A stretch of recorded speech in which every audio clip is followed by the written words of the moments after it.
திருவள்ளூர் மாவட்டம் பழவேற்காட்டில் முகத்துவார பகுதியை ஆய்வு செய்ய சென்ற காங்கிரஸ் எம்பி சசிகாந்த் செந்திலுக்கு சொந்த கட்சியினரே கருப்பு கொடி காட்டி எதிர்ப்பு தெரிவித்துள்ளனர்.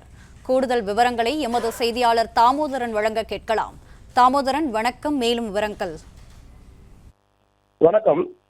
இன்று காலை திருவள்ளூர் மாவட்டம் பழவேற்காடு முகத்துவார பகுதியை நாடாளுமன்ற உறுப்பினர் சசிகாந்த் செந்திலும் மாவட்ட ஆட்சியர் கவிதாவும் பொன்னேரி சட்டமன்ற உறுப்பினர் ரவி அவர்களும் காங்கிரஸ் திருவள்ளூர் மாவட்ட தலைவர் சசிகுமார் அவர்களும் பார்வையிடுவதற்காக வந்திருந்தார்கள். அவர்கள் பார்வையிட்டு அந்த சம்பவம் குறித்து விலக்கிவிட்டு பின்பு பழவேற்காடு பஜார் வீதியில் வரும்பொழுது அதே கட்சியை சேர்ந்த, அதாவது காங்கிரஸ் கட்சியை சேர்ந்த மீனவர் அணி தலைவர் ஜெயசீலன் தலைமையில் 10 பேர் கொண்ட குழு சசிகாந்த் செந்தில், நாடாளுமன்ற உறுப்பினர் சசிகாந்த் செந்தில் அவர்களுக்கு கருப்பு கொடி காட்டியது.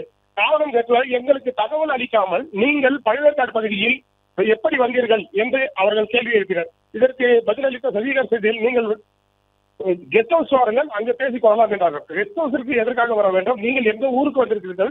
எங்கள் அனுமதி இல்லாமல் நீங்கள் முகத்துவார பகுதியை போய் ஆய்வு செய்திருக்கிறீர்கள். நாங்கள் அல்லவா இந்த பகுதியை குறித்து விளக்க வேண்டும் உங்களுக்கு. நீங்கள் எங்களை கேட்காமல் எப்படி போனீர்கள் என்று அவர்கள் கேள்வி எழுப்பினர். இதன் காரணமாக அந்த பகுதியில் கொஞ்ச நேரம் பரபரப்பு ஏற்பட்டது. ஆனால் இதற்கு சரியான முறையில் விளக்கம் அளிக்காமல் சசிகாந்த் செந்திலும் காங்கிரஸ் திருவள்ளூர் மாவட்ட தலைவரும் அங்கிருந்து சென்றனர். பிளே ஸ்டோர் மற்றும் ஆப் ஸ்டோரில் இருந்து பாலிமர் செயலியை QR கோடு மூலம் பதிவிறக்கம் செய்யுங்கள். செய்திகளை உடனுக்குடன் பெறுங்கள்.